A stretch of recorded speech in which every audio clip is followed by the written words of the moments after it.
Se dirige a ustedes Mariluz Vallejo, presidenta del jurado.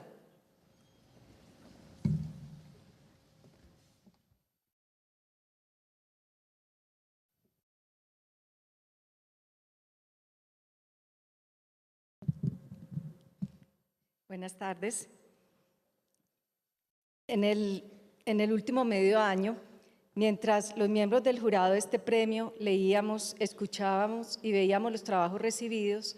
nos quedaron sonando las voces de los periodistas que dejaron un poco de sí en cada noticia, reportaje, crónica, entrevista, columna de opinión, crítica, fotografía y caricatura. Reconocimos el lugar que ocupan en la historia narrada porque las circunstancias de cada cobertura son únicas e irrepetibles y como testigos de los acontecimientos, sus testimonios también cuentan. Testimonios que algunas veces quedan preservados, como en El Testigo, la reciente exposición del reportero gráfico antioqueño Jesús Abad Colorado,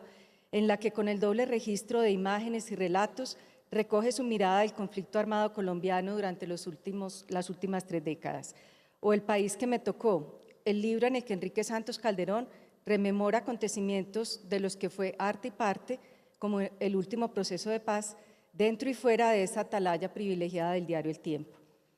Si nos vamos más atrás, encontramos otro tipo de memorias, no muchas, porque a este género de la primera persona le han faltado cultores en Colombia, pero reveladoras de distintas épocas de nuestra historia,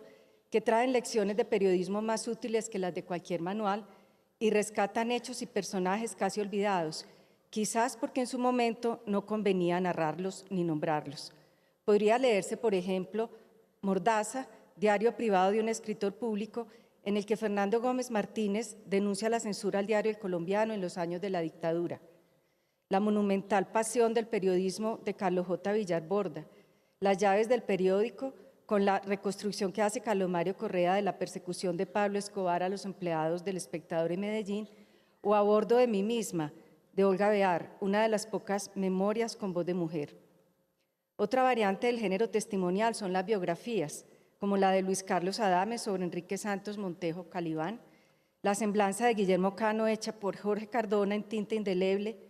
la biografía que escribió Edison Marulanda sobre Fernando Garavito, el temido Juan Mosca, y Jaime Garzón, el genial impertinente, en la mirada de Germán Izquierdo.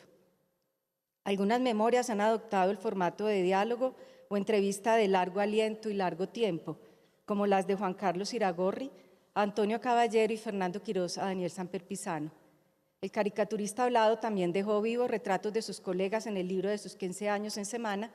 revista que al término de los diálogos de paz publicó Memorias de periodismo y trincheras con 10 directores de medios de comunicación. Todo esto sin desconocer que en las bibliotecas universitarias reposan numerosas tesis sobre la vida y obra de los maestros del periodismo. Hasta podemos encontrar memorias en clave de ficción, como la novela A pesar de la noche, donde Guillermo González Uribe exorciza sus fantasmas de los años 80 desde la redacción del Espectador. Memorias singulares que, además de su valor documental, ofrecen la bitácora de reporteros y columnistas sobre los hechos que cubrieron y en ocasiones extraordinarias descubrieron, pero no siempre pudieron contar con detalle y percepciones sobre los personajes para cumplir con el mandato de la objetividad. Memorias en las que plantean sus dilemas éticos sobre lo que significa ejercer la profesión con independencia en épocas oscuras, sus ingeniosas técnicas de reportería con o sin aparatos electrónicos, sus afinidades ideológicas e intelectuales, las tiranteses con los dueños de los medios, sin omitir los momentos de desengaño de la profesión. Así que reflexionando en todo esto con mis colegas del jurado, pensamos que es el momento propicio para crear un centro virtual de memorias periodísticas, donde se alojen los testimonios de quienes han ejercido el periodismo en distintas épocas, vivos y muertos, muchos de ellos premiados en los 43 años de existencia del Premio Nacional de Periodismo Simón Bolívar. Un repositorio destinado a convertirse en referente de identidad profesional, en especial para las nuevas generaciones, que volverán a entender los alcances de la primicia pura y dura cuando el género noticioso se está desdibujando por la inmediatez de las redes sociales. Los veteranos, por nuestra parte, ratificaremos la vigencia de los valores del periodismo clásico, aunque a veces nos perturbemos con tantas necedades que circulan, con tantos fuegos artificiales y tantos periodistas improvisados sin apego a la verdad. Valores que resisten los embates de los nuevos modelos de negocio y la convergencia en las salas de redacción, en tanto privilegian la ética y el criterio. Nuestra propuesta es entonces un proyecto en permanente construcción de periodistas contándose a sí mismos, reporteándose en su quehacer, recuperando voces, archivos, fotografías, grabaciones, libretas de apuntes, donde escribieron su primer borrador de la historia, aunque esta frase suene manida. Proyecto que contribuirá a recuperar el ethos del periodista comprometido y apasionado con la causa y que estará lejos de fomentar esas vanidades que tanto deploraba el maestro Hernando Telles, quien en una columna de la revista Semana en 1958 se refirió al periodismo confidencial que, abro comillas, se produce cuando el periodista resuelve contarle al público algunos hechos que al público no le interesan, cierro comillas. Aquí, las intimidades y las anécdotas trascenderán el afán de protagonismo para constituirse en insumo de conocimiento, en pruebas para contrastar las versiones dominantes de la historia. En esta edición del premio hallamos fragmentos autobiográficos en piezas donde los periodistas jugaron un rol excepcional como observadores de los hechos o como interlocutores de los protagonistas de la historia. Incluso al consultar los registros de inscripción, que por cierto algunos llenan con cierto desgano, pudimos reconocer las dificultades que enfrentaron, los hallazgos que hicieron, el tiempo que dedicaron, el equipo con el que trabajaron, las amenazas que recibieron, el impacto que lograron. La trastienda del trabajo de campo, información que fue de gran utilidad en el proceso de valoración que hicimos los jurados.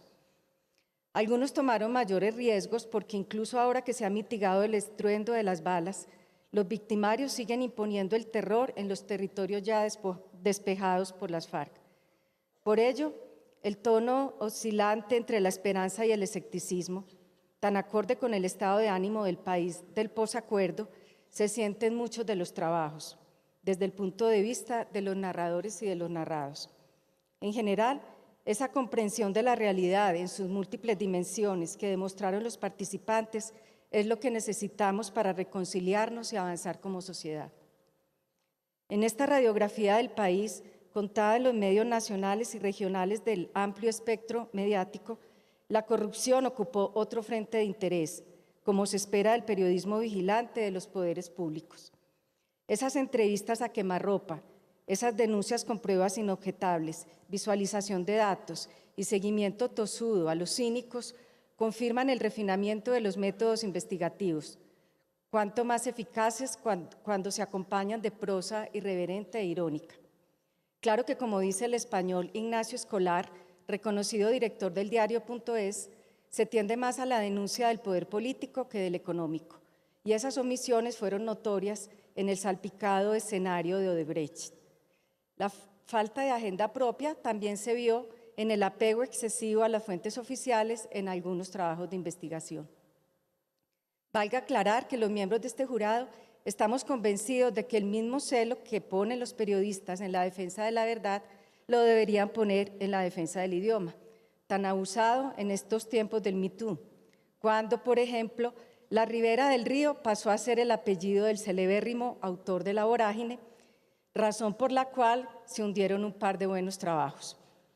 Ni siquiera hablamos de metáforas gastadas y de imprecisiones, síntomas de la decadencia del lenguaje a la que George Orwell atribuye el caos político, sino de vulgares errores que podría eliminar un corrector de estilo,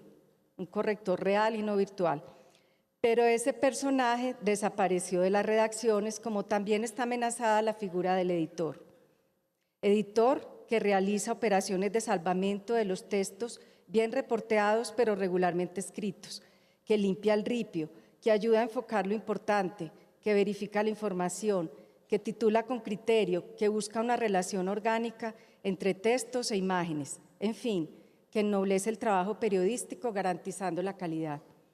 Por ello, aunque el jurado comprobó que los reporteros están detrás de los temas relevantes del país, muchas piezas se malograron en el proceso final de escritura o de montaje y de edición. Lo anterior como un campanazo de colegas a colegas, y sin pretender amargarles el dulce a los ganadores de esta noche, que con sus excelentes e inspiradores trabajos aportaron nuevas miradas a la historia del país y buenas prácticas al ejercicio profesional, les damos nuestras más sinceras felicitaciones.